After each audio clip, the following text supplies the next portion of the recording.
Pertama, masukkan telur dan rebuskan telur. Kedua, kupaskan telur yang telah direbus tadi. Seterusnya, penyetkan telur yang telah dikupas tadi. Masukkan mayonis di dalam mangkuk telur rebus yang dilenyitkan tadi dan gaul rata.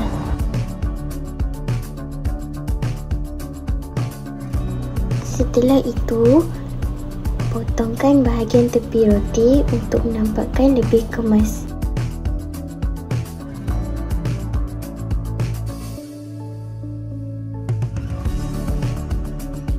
Letakkan mayonis telur dan sapukan rata di atas permukaan roti.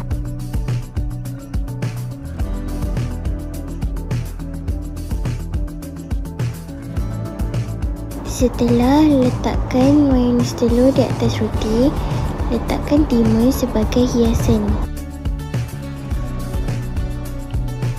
Sekali, hiaskan sandwich mengikut kreativiti sendiri untuk menarik minat kanak-kanak.